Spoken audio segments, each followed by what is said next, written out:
fantastic.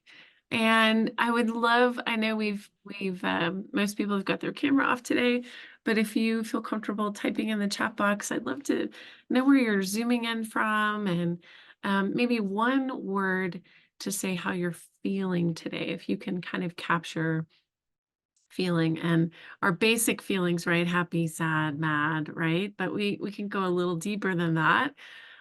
Excited, joyful, grieving, unsure, that kind of thing. So if you want to type that into the chat box, you can. So thanks for coming on and showing your face for a moment. Um, Good, grateful, love that. Um, yeah, and I'll ask you a step further if you're willing to put in there grateful because, and you don't need to go into story, but you can add just a little bit more. So the because, whenever we're exploring gratitude, helps us tap into, right, a little more of our inner resourcing. When we can name the why, it will help us go back to gratitude more frequently. So we're strengthening that neural pathway of gratitude. So it's great to acknowledge that we're grateful, but to notice the why is even more powerful. So fantastic. I'm excited about today. It, it is incredibly powerful to reflect on, right, a relationship with ourselves, which is what we do in mindfulness, but to reflect on how we interact and our relationship with others. In that, it has incredible health benefits, and we're going to talk about that as well. Thank you for adding the why. Oh, I love this that you, and this is so beautiful that you're here today. She said, um, this individual put that she's grateful because her sister's there to help her with her mom who has Alzheimer's. And so when we feel supported, science shows that we have a greater self-efficacy. We have increased capacity for the demands of stress. We feel more connected to others. And then that connection spills over into our other relationships. So it has this huge domino effect in our lives. So I'm really happy for you. Uh, so today I really leaned into, I'm a voracious reader. I'm sure if you don't know that already, if you haven't been attending, I'm leaning into two books and we'll send the links.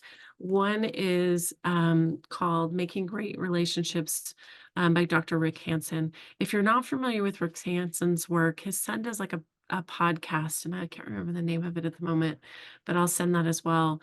But I love it. It's so practical. And he really leans into our whole philosophy here of mindfulness and that idea of self-exploration and emotional regulation, which is the byproduct of mindfulness. So really great recommendation if you'd like that. And the other one that I've really tapped into, which we're going to dive into some of the science behind what I'm presenting today.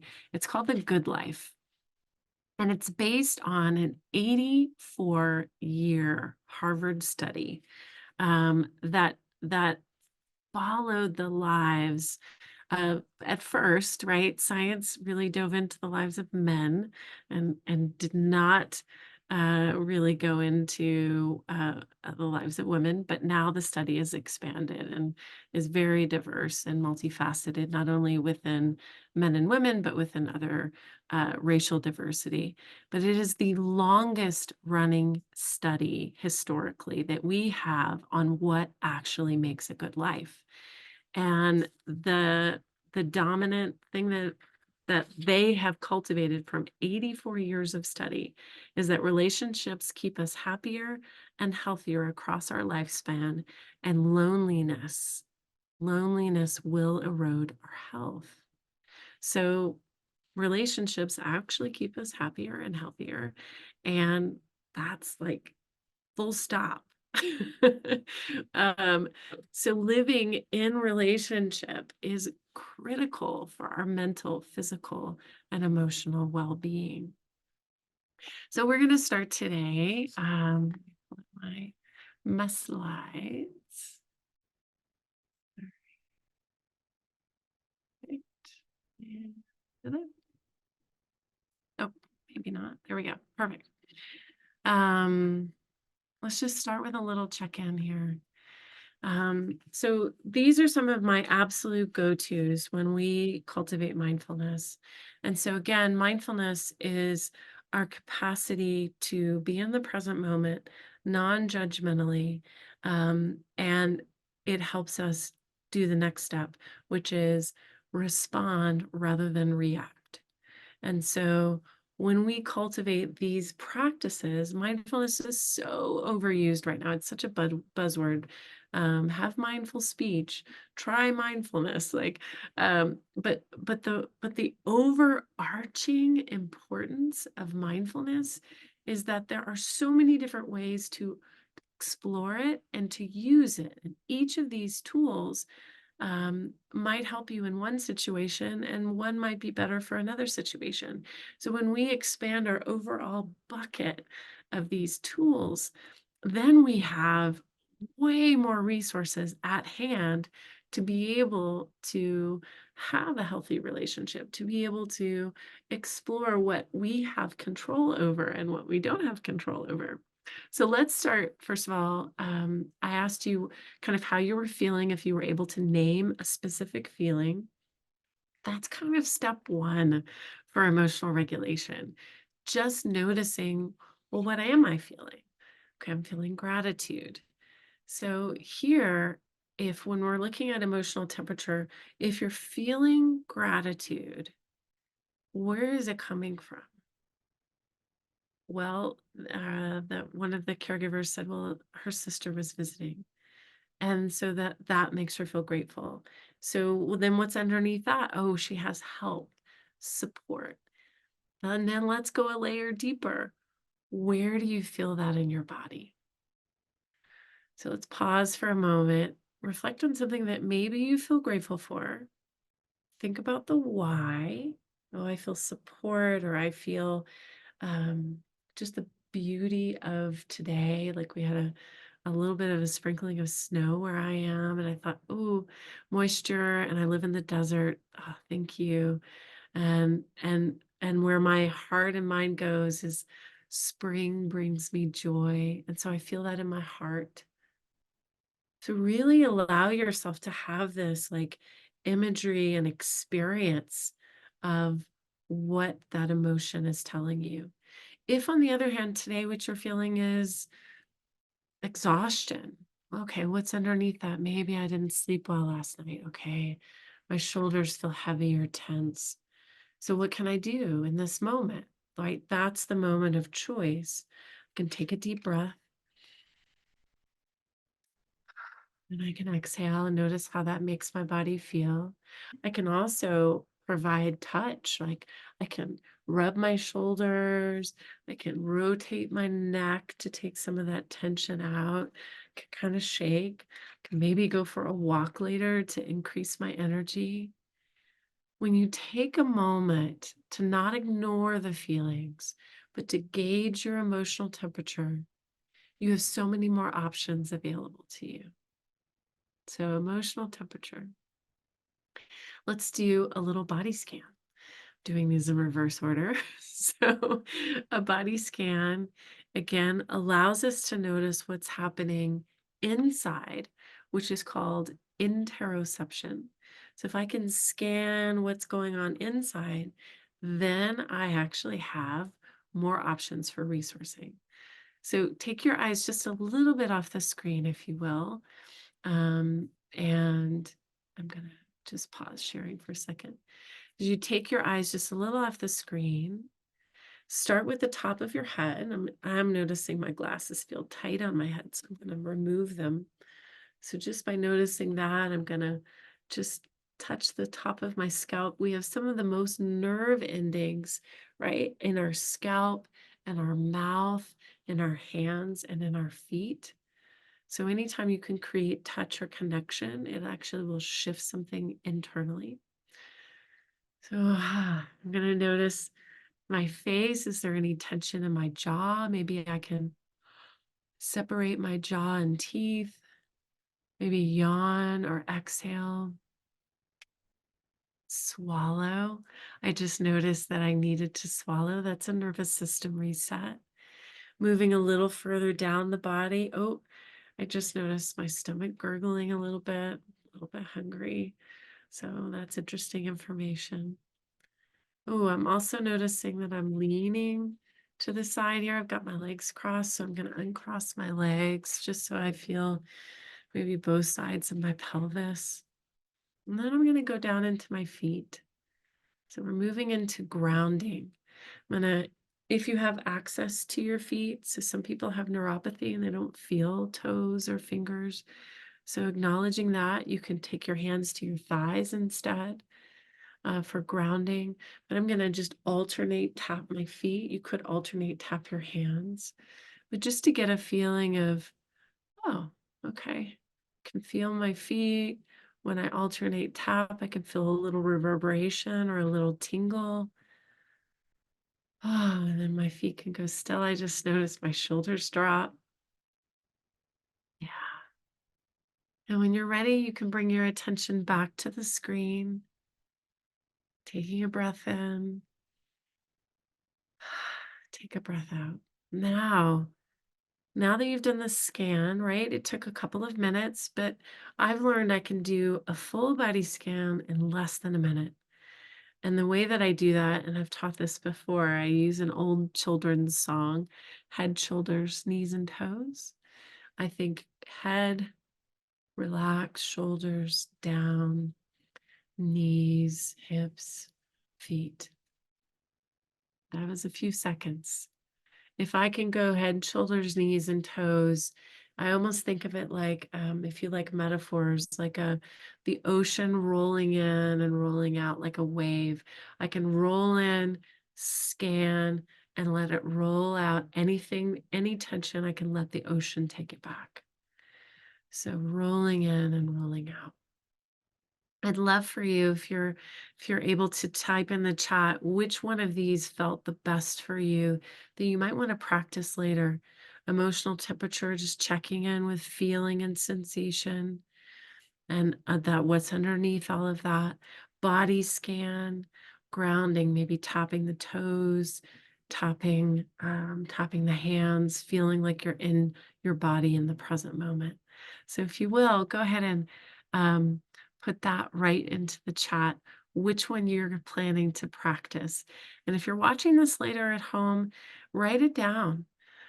The more that we connect somatically, which was handwritten, or making a note to come back to it, sticking it by our computer or on the phone when we look at the phone, and we go back to a practice we want to do, then you're collecting your toolbox, right? Each time, which is so important.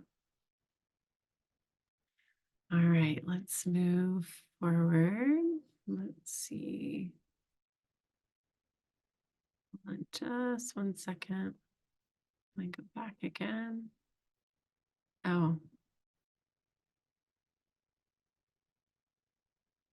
for some reason Zoom started to ask me if I was speaking Spanish. That's a first. No, I'm not. So far, it's English today. Like, why can't I advance my screen? Too funny. Okay. All right. So checking in. Super weird. Wonder why it's not letting me advance the screen today. Okay. Oh, there we go. All right. It wanted me to push the arrow. Okay. So relationships, as I mentioned earlier, keep us happier and healthier across our lifespan, and loneliness will erode our health. In Great Britain, they actually have an appointed minister of loneliness. And I think I've mentioned before that our Attorney General has declared that loneliness is a national health issue and epidemic. And so it is so critical for us to have to know what our boundaries are, to know what our capacities are. But when we have capacity, to make sure that we are connecting and interacting. And sometimes we need to connect and interact in order to increase our capacity and also resiliency. So let me explain what a resiliency is. Resiliency is when we have a challenge, we have a situation, we have something in our lives which which was really difficult, and we move through it. Our resiliency grows when we have the capacity to look in our rearview mirror and go, huh, I did that. I did this thing. I looked back and I realized that I could do it. So what happens is our circle might be this big, but when we look back, we grow that resiliency. The circle becomes bigger. In other words, the problems might get harder or the problems never might not change, right? We're human, we're going to have ups and downs, but our ability to resource and know that we can move through difficulties is resiliency. Boy, we want to strengthen that, especially in the context of self, because that's where we have more control. And in the context of relationships, what we have control of is our ability to react or respond to the other person in a way that feels healthy and safe and uh, within our ability to do so. And so we're going to talk about more strategies within relationship. Okay. So relationships don't just take care of themselves. They require active maintenance and renewal. This is something that I have to talk with people over and over and over again in therapy. And in the context of caregiving, we think, oh, I explained this one time. That should be enough. They should just get it, right? Actually, I always think back to when, whether you've had an animal in your life, right? They require training, right? And positive reinforcement. Or if you've had children, or if you're a caregiver, you can't just simply say something once. There has to be maintenance. And the maintenance is actually harder than setting the boundary or harder than speaking the need because maintenance shows that you have consistency, reliability, integrity, accountability. Like it's all those things, all those facets of trust, which help us bridge relationships and be consistent. Okay. So we're going to kind of dissect a little bit here and have fun with this. So continue to have your pen, if you will. Um, you know, it's also true in the context of this idea that friendships need renewal because they're just like we have muscles in our body, right? They will atrophy if they're not used. So we have to be growing that muscle. And one of the ways to grow that muscle in relationship is to be present. One of the key concepts and principles of mindfulness is our capacity to be in the present moment. And I use the word capacity a lot. Capacity has to do with um, our tolerance level. Oftentimes we talk about in therapy and when we talk about being activated by things, we talk about a window of tolerance. Our nervous system can handle usually, right, a normal amount of agitation. When it spikes outside, that's when we have to tap into these mindfulness tools to get us back into the window of tolerance. Well, guess what? Every time you use a tool, your window grows and it strengthens. You're able to tolerate more. So that's what I mean by capacity. So presence, what is presence? Let's go back to that grounding exercise. And if you have the ability to have your hands, I'd like you to utilize your hands. You can also use your feet or you could use your sits bones if you're sitting. But using your hands here, take your hands and place them on the desk, on your chair handles, if you have those, or on your lap. I'm going to put mine on my desk. So I'm going to notice what temperature am I feeling? Is what I'm touching smooth, rough, cold, hot? Do my hands feel shaky, jittery? Do I notice any circulation in the hands? Do I notice that I'm touching something? Is there a connection there? Okay. So what I'm asking, what I'm noticing is what's happening right now. I'm not asking you to touch your hands and notice what the temperature was like yesterday or what you think it will be like tomorrow. But presence and the ability to notice in the present moment involves and engages all of our senses. So, first of all, we want to be able to notice, can we be present with ourselves? Can I notice, like, just like we did emotional temperature, can I notice what I'm feeling? So, if I'm feeling really agitated, is now a good time to have a conversation with my sibling who agitates me more? Probably not, just saying.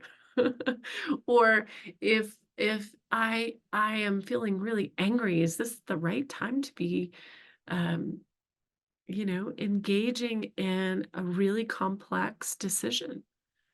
Probably not, right? If we know what our emotional temperature is, we can create space for a pause. When we're engaging with someone else, we need to notice what we are able to notice in the present moment. Oftentimes we take in, maybe it's just me, take our old baggage with us when I'm, let's say, with a sibling or a family member, and I might start to behave like I'm 12 at that time when we had that big argument about a chore or about our parents or about something at school, right? We go back sometimes. But presence in relationship is meeting the person, meeting yourself and the other person exactly where they are today. So presence matters. What does it mean to be present with someone? One tip, if you want to write this down, is I've stopped using the phrase, "How are you?" And I know that's a pretty big habit, especially in the US. We'll ask someone how they are, and we think that we're being engaging and present with them. And how many of you get the answer, "I'm good, I'm fine. Oh, thanks. How are you?" "I'm good. How are you?" Right? So there's a reciprocity. It's because it's such a habit in our culture. But if you can flip the script, did you do something fun over the weekend? What was the best part of your night last night? Um, how was your drive this morning? Um, what did you have for breakfast? Like, oh, do you enjoy that? Is that like what you usually have? Like asking a very specific, open-ended question allows for deeper connection. So let's brainstorm for just a moment. Who's the next person you're likely to see? Is it a coworker? Is it a family member? Or is it another caregiver? Um, who's the next likely person? Maybe picture their face in your mind and write down an alternative to how are you? Okay. So write down your alternative. And maybe a backup question.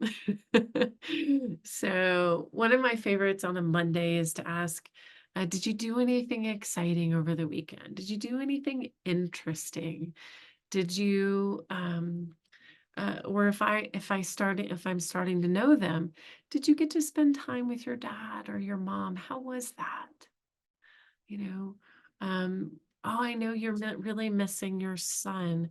Were you able to connect with him over the weekend? Oh, you weren't. Oh, I'm sure that must have been hard. Or um, do you have plans to do that soon?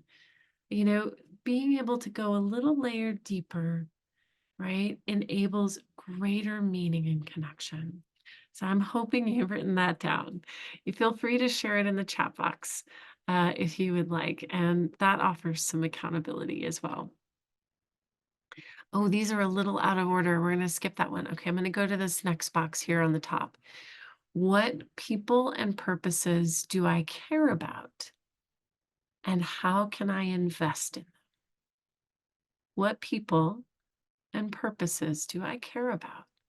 And how can I invest in them? Okay, let's start with people. I really, when I think about how I want to spend my time, I reflect on my top 3 or 5, and I'm intentional. So I'll give you an example. It's difficult for me to call a certain family member, so I actually set an alarm on my phone just to touch base with them. When the alarm goes off, if I don't have time, that I'll set another reminder. But I know it's important for me to maintain a connection, even though it's a little challenging. So I set a really specific reminder to do so. Um, and it's important to me because of their health and their well being, and I have a responsibility. Um, Another way that I do it is I have a friend who cracks me up. I really love talking with them. And so I'll often text a little meme or just some little note saying I'm thinking about them. What was their weekend like? Like I'll try to go a little bit deeper. And texting is pretty surface level, but it does hit that little serotonin and adrenaline button. Third, I'll go a little bit deeper. I'll call someone who just really makes my heart smile, or I'll be intentional and schedule a dinner or a lunch or a little bit of time with them. There's a statistic I wanted to share with you. Um, man, uh, the Harvard study. So remember, The Good Life is all based on that 84-year Harvard study. When the Harvard study participants reached their 70s and 80s, they asked if they had any regrets. The study asked if they had any regrets. Many told them that they wish they had tended to their relationships more. They talked about friends they lost touch with, close relatives they wished they had spent more time with. One participant at age 78 said, I wish I spent a lot more time with my kids and less time at work. So assessing what they call social fitness requires more than sustained self reflection. It requires stepping back from the distractions of modern life, right? Our phones, taking stock of our relationship, being honest with ourselves about where we are devoting our time and whether we are tending to these connections that help us thrive. It also means asking ourselves what we find challenging in relationship and making a commitment to do better. So maybe a couple of those names you've written down, put a little star by that making a commitment to do better. For me, that was family relationship where I feel I have a responsibility, but I also feel fulfilled when I meet my obligations for that responsibility. That friend that makes me laugh, that feeds my soul. Like that's a friendship that I want to cultivate because I want to have that friend when I am 78. Um, yeah, there's another.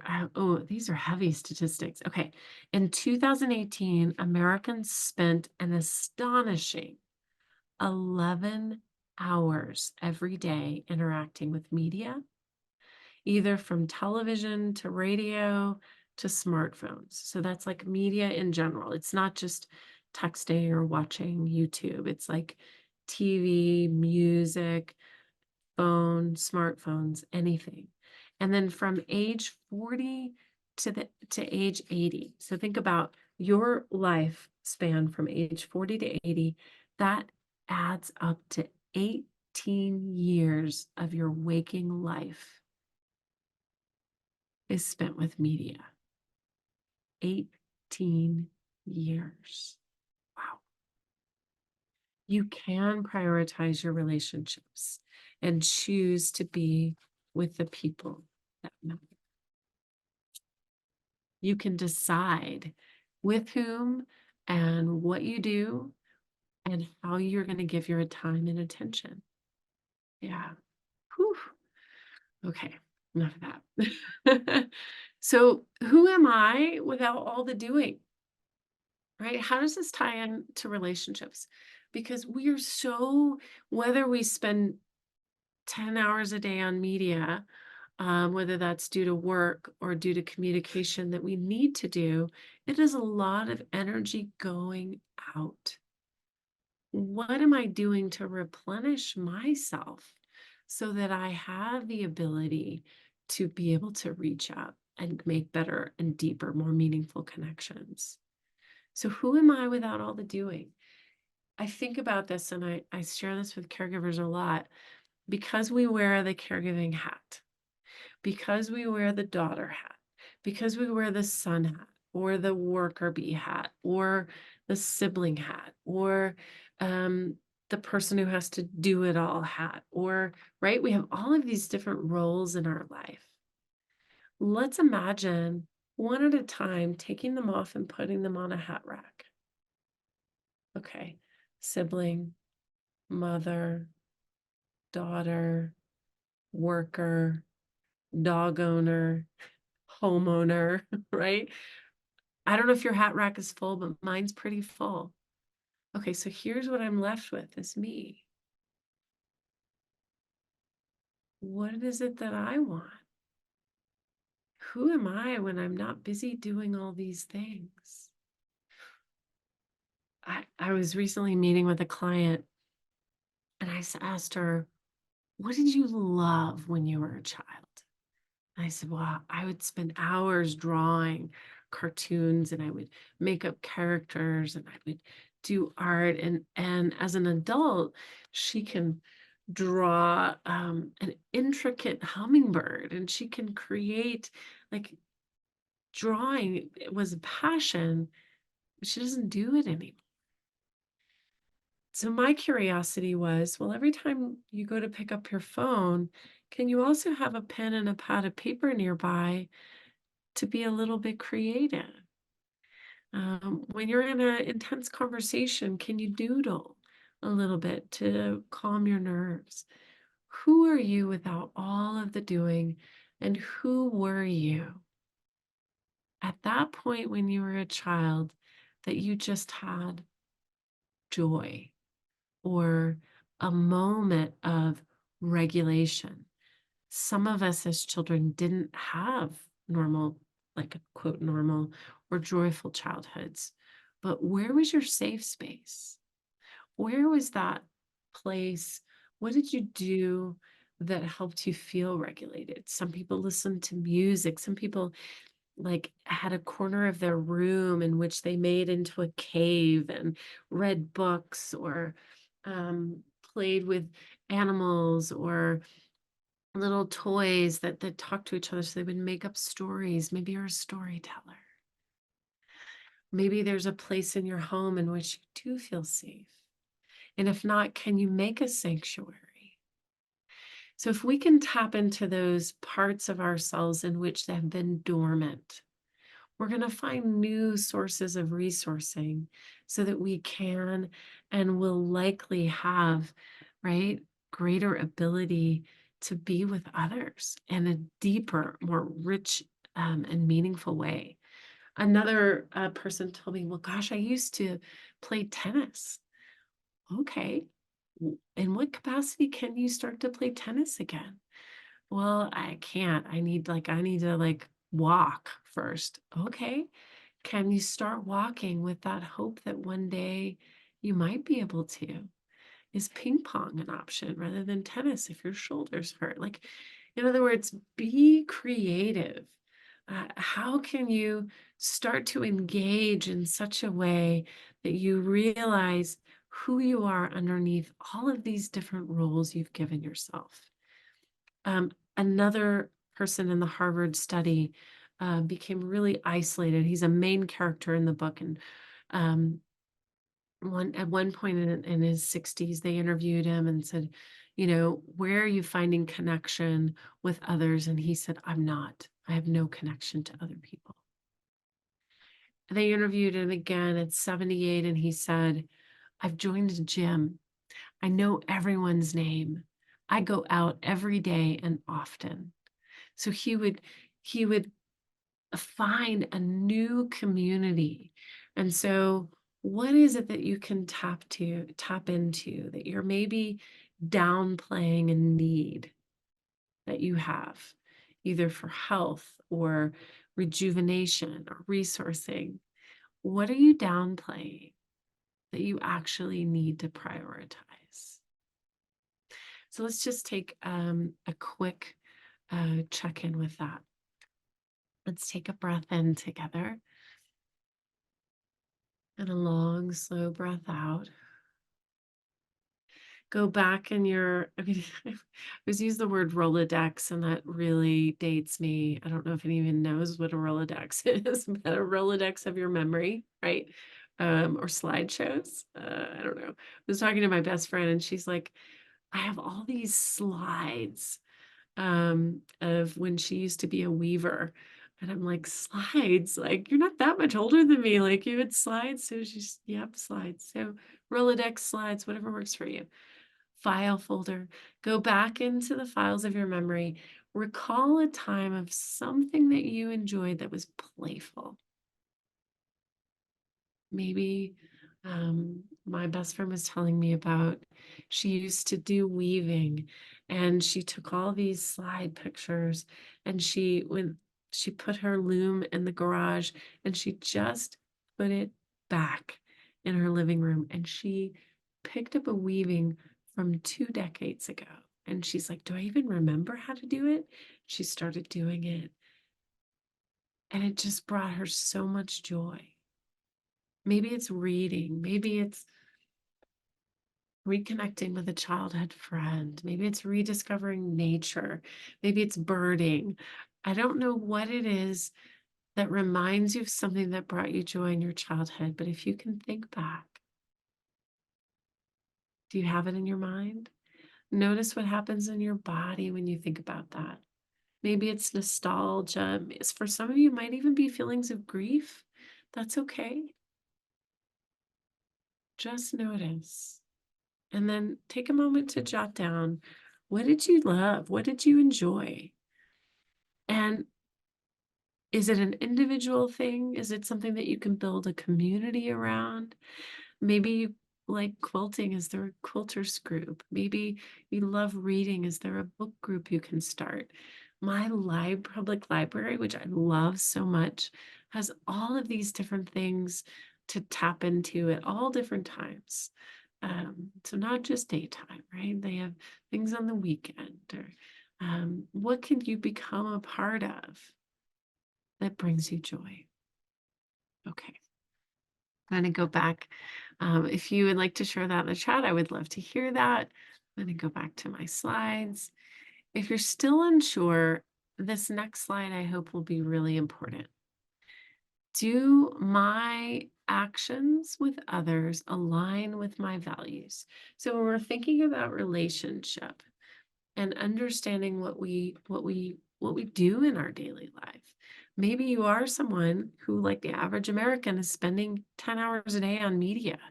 Some of it you might have to, whether it's checking in online, whether it's staying connected to people, being on call, or maybe you use Candy Crush or memes on social media, or to kind of feel connected. But oftentimes there's a little bit of superficiality with that connection. How can we create deeper, more meaningful in-person connections? They're all important, connecting in various ways, but there is something really special about touch, connection, and being present with someone. So how do we discover those? We want to tap back into what our values are. So take a quick glance at this value list and do 1, 2, or 3 of these values really stick out to you. Just take a quick look. I'll tell you a few of mine. um, Trust is a big value. So for me, when I'm connecting with someone else, I want to feel a sense of safety when I'm with them. And I want to trust that what I say to them isn't going to like be spread around. Like, do they have the quality of being a vault? And a vault is like a literal vault. In other words, what I say with you stays with you. And sometimes I have to communicate that when I first meet someone. Gosh, I want to share something with you, but I want to honor that maybe you're going to keep this between us. I want to feel safe in that connection. You can also let your antenna go up. Is this someone who talks about other people? You have a right to say, gosh, when you talk about Joanne when she's not here, I feel really uncomfortable. Would you be willing to um, not talk about other people like that unless it's a compliment? Because it just makes me feel so uncomfortable. So you have the right to speak your needs. Um, so taking a look, harmony is also a big value of mine. I've noticed that I want to be the peacekeeper, and I really enjoy when things are, in harmony, when I'm not worried about what if I've done something to offend someone. Like I really value um, uh, assuming the best in other people and when people assume the best in me, and we can feel like at harmony with one another. So reflect for a moment, jot down a few of your values, and then ask yourself, okay, next you want to think about, well, what is it that I do most? Am I a full-time caregiver? Do I have a job? Am I like what are my things that I do throughout the day? And are there any misalignments or misattunements with those? And then let's go a step further. In what relationships do my values play out? Or do I need more work on? Like, do I have really porous values or boundaries? In other words, um, do I just like barge into my coworker's office, or do I say, hey, do you have a minute? And that would align with my value of respecting other people's time and people respecting my time. So by really taking a moment to pause with values, check in, it gives us more options for knowing who I want to cultivate deeper relationship with, what areas of growth that I still need to work on. And it allows us to strengthen the bonds that are already there and gives us opportunity to spell out our values if we haven't done that already. So it's a big deal. It's a big part. All right. Oops. I need to adjust that. But it says relationships of all kinds matter, but all relationships come with challenges. Okay. So here's a couple of thoughts on that. Ask big questions. Okay. What do I mean by that? Think about a challenging relationship with you that you have, and really the last thing on your mind is to ask a big question. Like, I want to like run. What is your tendency? Do you go to conflict and want to argue? Do you want to run away from conflict and avoid it? Do you want to be the peacekeeper and like just pretend everything's okay and be the band-aid supplier, kind of who are you? How do you show up with conflict? That's important to ask yourself. So here's one resource that you might want to pull from that. Ask a big question. Meaning, okay, so my son and I had a conflict yesterday about walking the dog. And I know this seems pretty benign, but it's been a pattern. He's like, I'll walk the dog when I get back. And asked him to pause for a second. I said, I'm really curious. We talked about Eddie, our dog, being a real priority because he hasn't been well. I'm curious where your priority lies. Is this really important that you need to go right now? Or can Eddie be a bigger priority? So rather than saying, no, this needs to happen right now, I ask some tough questions because I'm seeking to understand. If he says, "No, I just wanna go hang out with my buddies," then I'm like, "Oh, well, can you and your buddy walk the dog, and then you go out?" And he's like, "Yeah, that'd be fine. We can do that." Sometimes it's not always that easy, but if I don't pause to ask the big question, then I'm not cultivating relationship. Then I'm just being demonstrative or directive. And there's a time and place for that, like if it's an employer employee. However, I find 99.9% of the time, if an employer were to ask me why or what's underneath that, I will feel more connected and more meaning in my job than if that wasn't asked. So let's take a breath together. Mm. Reflect for a moment on maybe a challenge in a relationship. So once you have that in mind, okay, what's a big question you could ask?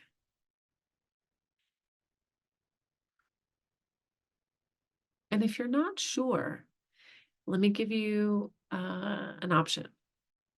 3 words. Tell me more. Tell me more about that. Tell me more. Tell me more. Okay, bring your attention back if you haven't already. Ask big questions. And I'm curious, do you see how that could potentially create more meaning and connection rather than disconnection? Ask big questions. Okay. I know this is really pretty obvious, maybe, but say thank you. This goes back to the gratitude. So, thank you is often associated with praise, but I'm going to ask you to go a step deeper. Reflect the meaning in the thank you. Okay, so let's think of something here. Um, this morning, I asked my coworker what, um, I'm curious about your weekend. What happened that you really enjoyed over the weekend? And he's told me a little bit about his weekend. And then he said, "Oh, how about you?" And I said, "Yeah, I got in some hiking too." And then we were done. He said, "Hey, thanks for asking about what I did. That was really cool." And he said, "I didn't realize that you like to hike some of the same trails." Yeah, I do. So it just deepened our connection. We found something we had more in common with. He thanked me for like really listening, and it was a really beautiful moment.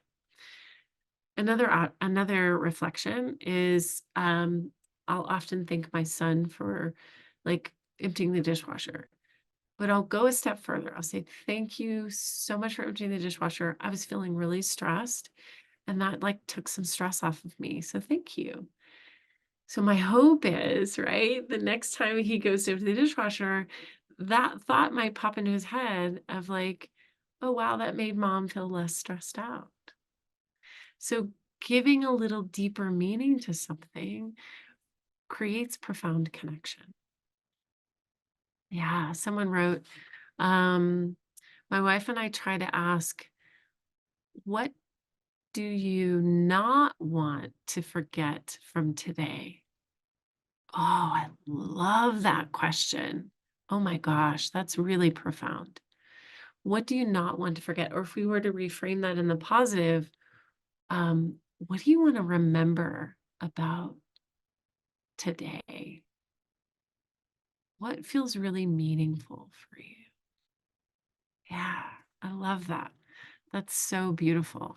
I will often ask that at the end of a therapy session. I'll say, "What are you going to take home from what we've talked about today that you maybe want to practice, get better at, or feel like you did really well?" And I'm always surprised because the one thing I thought that was like, ding, ding, ding, that was the big thing. Sometimes it's something else, like, they totally took something different.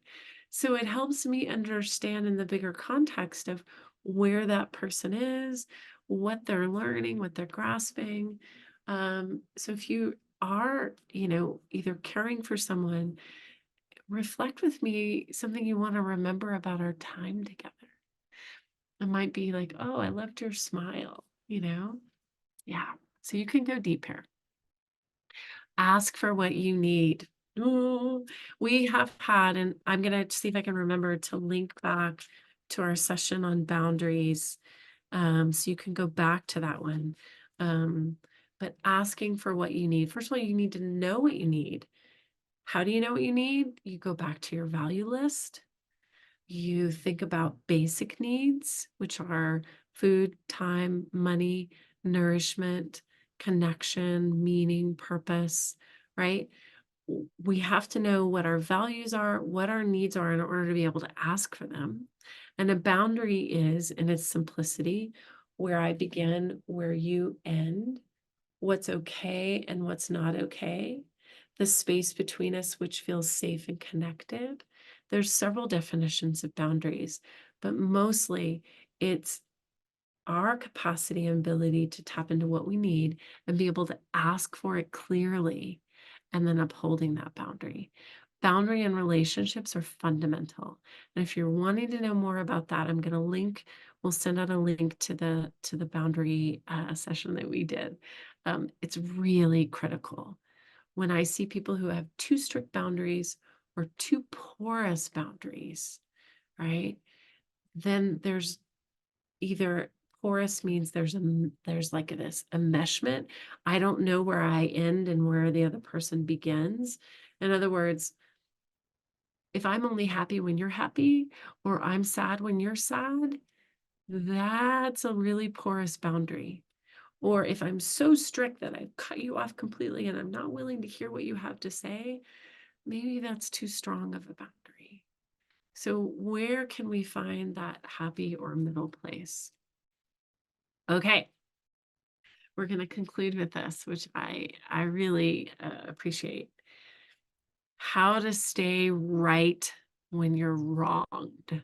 Okay. Invariably, I get a lot of questions, oh, this mindfulness is really great, Melissa, but I'm my mother who has Alzheimer's um, is just volatile all the time. And I can't set boundaries because she doesn't remember from day to day. Or, I work in an environment where it's just I'm at work 10 hours a day. I have a 10-hour shift, and this is what it is. This is the reality of my life. So it's really difficult. And all these things that you're suggesting are really great, but I don't know how to apply them. And I keep coming up against conflicts. So here's what we have agency over. We have agency over our breath. We can breathe in and we can breathe out. We have agency over the present moment. We can choose to not ruminate over the past or to be worrisome about the future. We can really remind ourselves to get in our body in this moment. If I really am true to this, I can check in with myself in the moment and realize I'm all right in the moment. That it's just, it could be just okay in this very moment.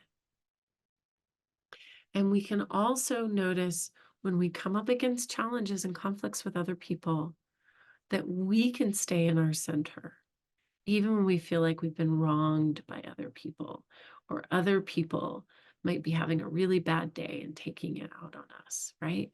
We can stay in our center. And I'm going to share from Rick Hanson's book a couple bits of advice on this. And that is the first bit really is exactly what we've talked about. We can pause and recognize we are in the present moment. So pause is first. Yeah. Next, we can have compassion. Compassion might mean, I'm sorry, I just saw balloons go by. These things are so weird. So you saw that too. Okay. All right. So my computer's telling me, yay to compassion. We should have it. All right. So a sternum rub, do it with me. Take your hand, place it on your heart, and just rub in a circle. Oh, I just noticed my shoulders go down. If that doesn't feel right or it feels like awkward, sometimes I'll take my hand and I'll rub it on my knee in a circle, right? Or I'll just take my hand, I'll make a fist and open and close it. And this to me is a symbol of my own heart. Like, okay, I'm right here, right now. How can I have compassion? And compassion, one of my favorite definitions is being with. And I don't need to fix, I don't need to do anything else, but I can be with this in myself. Rick writes, this is a sense of having compassion for self is, ouch, that hurts. And I feel warmth and caring for my own suffering. Yeah, that hurt. And I can feel warmth and caring for what I'm experiencing.